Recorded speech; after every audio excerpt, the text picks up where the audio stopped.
The women of Millhaven had a saying: a widow who stops grieving has either healed completely or buried herself alongside the man she lost. Most people never found out which one Margaret Calloway had done, not because she hid it poorly, but because she hid it so well that after 4 years even she had stopped checking. She was 31 when Thomas died. A late spring morning, a horse that spooked on a rain-slicked road, and the kind of accident that takes less than a moment to happen and the rest of a life to carry. They had been married 6 years. They had a daughter named Clara, who was 3 at the time and too young to understand why her father's chair stayed empty, but old enough to feel the shape of that emptiness every single day. Margaret had kept the boarding house running. That was what people said about her, always with a slight note of admiration that she had learned to receive without expression. She kept the boarding house running, as though the boarding house were the story, as though the boarding house were the reason she got up before dawn every morning and moved through each task with the focused efficiency of a woman who understood that stopping, even briefly, was something she could not afford. The Calloway boarding house sat on the quieter end of Millhaven's Main Street, 4 rooms above a narrow front parlor, a kitchen that smelled permanently of wood smoke and whatever was on the stove, and a small garden at the back that Clara had claimed as her own personal territory and defended with the absolute authority of a 6-year-old who knew exactly what she wanted. Margaret's rules were simple, and she stated them once. Rent was due on the 1st of the month. Meals were served at 6 and noon. The parlor was shared space and would be treated accordingly. She did not negotiate on any of these points, not out of rigidity, but because she had learned that clarity was the only thing that kept the world from assuming it could arrange itself, however it liked, around her grief. Most of her boarders were traveling men, merchants passing through, a land surveyor who stayed 3 months, a schoolteacher waiting for a permanent posting. They came, they paid, they left. Margaret cooked their meals and changed their linens and spoke to them with the polite efficiency of a woman who had decided that every conversation was a transaction and nothing more. She was not unkind. Unkind would have suggested she had feelings she was working against.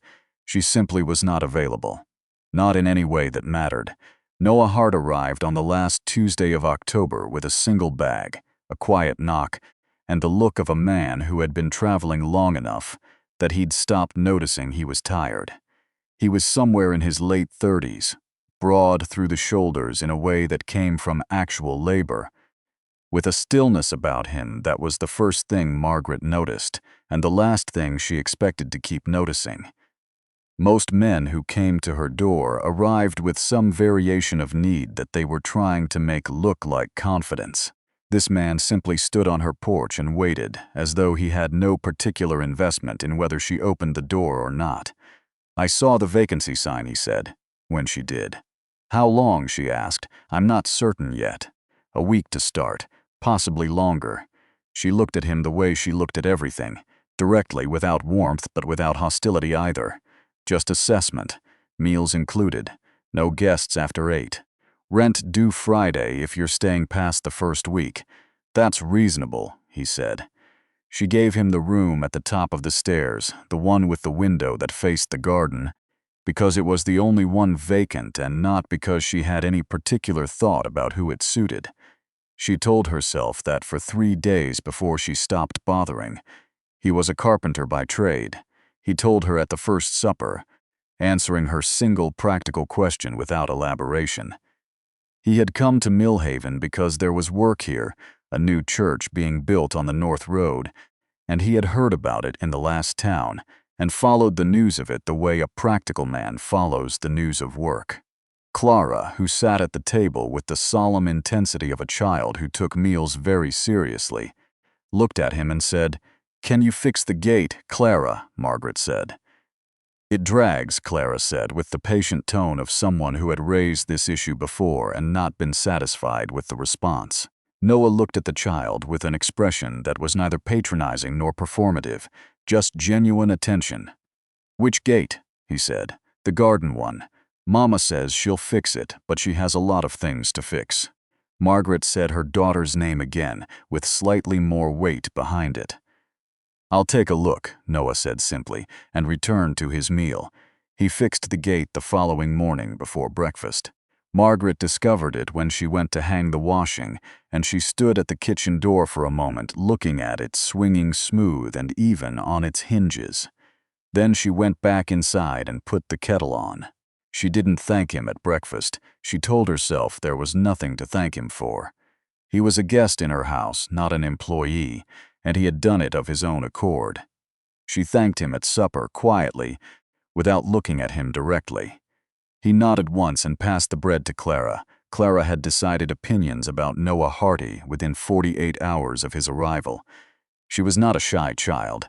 Thomas had been talkative and warm, and Clara had inherited that completely, which was something Margaret found alternately comforting and difficult, and she attached herself to Noah's vicinity with the uncomplicated confidence of a person who has not yet learned that strangers sometimes require more careful handling.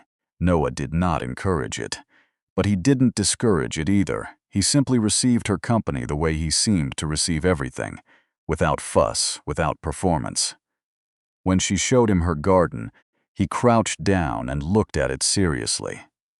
When she told him the names she had given to her 3 favorite rocks, he listened with the same attention he might have given important information. Margaret watched from the kitchen window and told herself she was watching to make sure Clara wasn't being a nuisance. She was not watching for any other reason. It was Edna Marsh from 2 doors down who first said something Margaret couldn't dismiss. Edna was 70 years old and had long since abandoned any pretense of minding her own business, which Margaret had decided years ago was either a flaw or a freedom depending on the day. She arrived on a Wednesday afternoon with a jar of preserves she didn't need to deliver personally and an expression of entirely unconvincing innocence. "Your new boarder," she said, settling into the parlor chair like she'd been invited. "He seems steady. He pays on time," Margaret said. "That's not what I said." Margaret poured the tea without responding. "Clara follows him around the garden like a duckling," Edna said. "Clara follows anything that moves. She doesn't follow Mr. Hewitt from the hardware, and he's offered her candy 3 times. This was true, and Margaret had no response to it, so she offered Edna a biscuit and changed the subject to the church construction, which was something everyone in Millhaven had opinions about, and which required very little contribution from her personally. After Edna left, she sat at the kitchen table for a long moment. Outside, she could hear Clara in the garden, talking with the steady, earnest monologue of a child who had important things to communicate, and underneath it, occasional and low, a man's voice responding.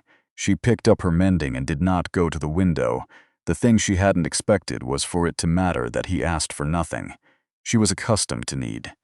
Her boarders needed meals, clean rooms, quiet evenings.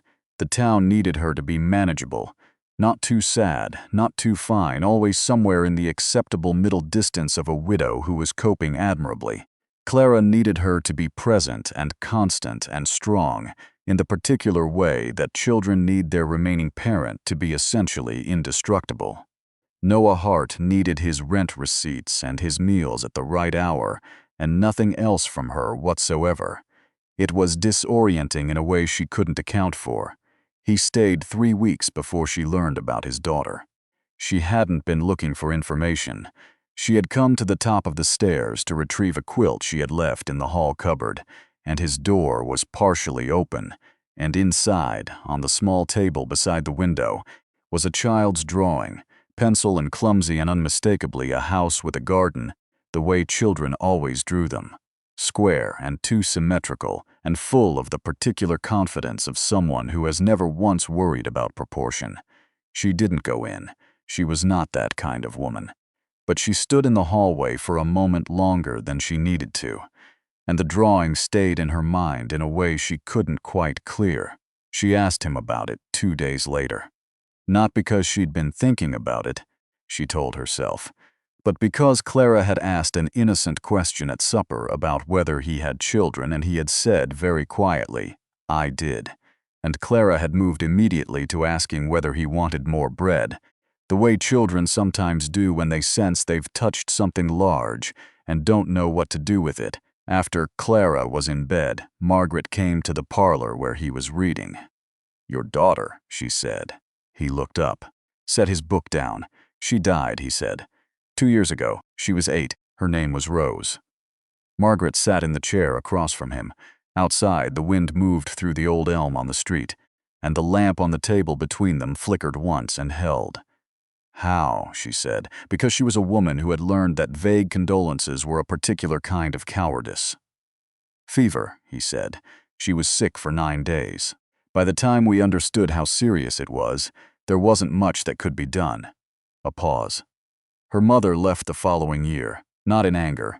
Just, we couldn't hold each other up and hold ourselves up at the same time. Some losses make that impossible." Margaret looked at her hands. "My husband died 4 years ago," she said. "A riding accident. Clara was 3. He nodded once. Neither of them said the things that people usually said. They already knew those things weren't sufficient. "You kept going," he said finally. "You don't really choose it," she said. "You just do or you don't, and I had Clara." "Yes," he said quietly. "That's exactly it." They sat in the parlor for a while after that without speaking, and it was the least alone Margaret had felt inside her own house in 4 years. She didn't examine that too carefully, but she didn't pretend it wasn't true either. He finished the church work in late November. He told her on a Sunday evening that he would be leaving at the end of the week, that there was work in the next county, and he had given his word he'd be there before December. She said that was fine. She said it without hesitation, the way she had learned to say everything that was difficult quickly and without inflection, so that no one could measure the weight of it. Clara cried. Not dramatically, but with the uncomplicated devastation of a child who does not yet know how to make sadness look manageable. She sat at the kitchen table with her arms folded and her eyes very bright and said, "You could stay." "Clara," Margaret said. "He could," Clara said, with the quiet certainty of someone who had thought this through completely. Noah crouched down to Clara's eye level. "I'll be back through Millhaven in the spring," he said. "That's a long time," Clara said. "It is," he said, "but it's not forever." He looked up at Margaret when he said that. She looked back at him with the steady, clear expression she had built over 4 years of not letting the world see what she was thinking. But her hands were very still at her sides, and they both knew that stillness was its own kind of answer. He left on a Thursday morning early before breakfast. He left the rent money on the kitchen table with a note that said only, "The back porch step is loose. 3rd board from the door. I'll fix it in the spring." Margaret read the note twice. Then she folded it and put it in the kitchen drawer, under the dish towels, where she kept the things she intended to deal with later. She fixed the step herself that afternoon, but she left the note where it was. Spring came to Millhaven the way it always did. Through the garden first, the way Clara always noticed it first, because children are closer to the ground and see the small changes before anyone else does. The elm on the street put out its first leaves on a Thursday. The market on the main road reopened on a Saturday, and on a Monday morning in April, there was a knock at the front door. Steady and unhurried, Clara reached the door before Margaret did, because Clara was always faster, and Margaret heard her daughter make a sound that was half word and half something else entirely. She came to the doorway and found Noah Hart on her porch with his single bag, looking exactly as he had looked in October. Quiet, patient, without particular expectation in either direction. "The sign's not out," he said. "No," Margaret said. "I thought I'd come anyway." A pause. "If that's all right." Clara had already taken hold of his sleeve with the proprietary confidence of someone who considered the matter settled. Margaret looked at this man who had offered her nothing except his honest company and the fixing of small broken things and the simple, radical decency of not needing her to be anything other than what she was. She stepped back from the door. "Breakfast is at 6, she said. "The rate's gone up a little since autumn. That's reasonable," he said, as he sighed. And Clara beamed like she had arranged the whole thing herself, which, Margaret would think later, perhaps she had. He stayed through the spring and the summer. And when autumn came around again, and the elm on the street went gold, and the garden Clara had tended, all season began to quiet down for winter. He asked Margaret to walk with him in the evening along the road that ran behind the boarding house, where the fields stretched out wide and honest in every direction. He didn't make a speech. He simply stopped walking and looked at her and said, "I'm not leaving again. Not unless you want me to." She had spent 4 years being strong in the specific, exhausting way that people are strong when they have no one to put anything down for. She looked at this quiet, patient, deeply human man who had lost everything fragile in his life and still showed up every morning without armor. "Clara would never forgive me," she said. The corner of his mouth moved. "And you?" She looked at the fields, at the last light going over them, at the land that kept going no matter what happened to the people on it. "I'd manage," she said, and then quietly, "but I'd rather not." He reached for her hand and she let him take it, and it was the simplest thing she had done in years. They married in the spring in the garden Clara had grown. In front of the gate he had fixed the first week he arrived and never needed to fix again. Edna Marsh attended and said she had seen it coming from the very first Wednesday, which no one disputed, because Edna was usually right about these things and they had all learned to simply accept it. Edmund, Margaret later thought, would have liked him. Not because Gideon, not because Noah was easy to like, but because he was the kind of man her husband had always respected. Someone who did the right thing without announcing it, and showed up without being asked, and understood that love, real love, was mostly just a decision you kept making every ordinary day. They raised Clara together, and the garden grew, and the boarding house kept running, better than before, steadier, with the particular warmth of a place where people feel the care in the walls, even if they can't quite say where it comes from. And on a shelf in the kitchen, under the dish towels, there was a folded note about a porch step that had long since been repaired. Margaret never threw it away. Some things deserve their place.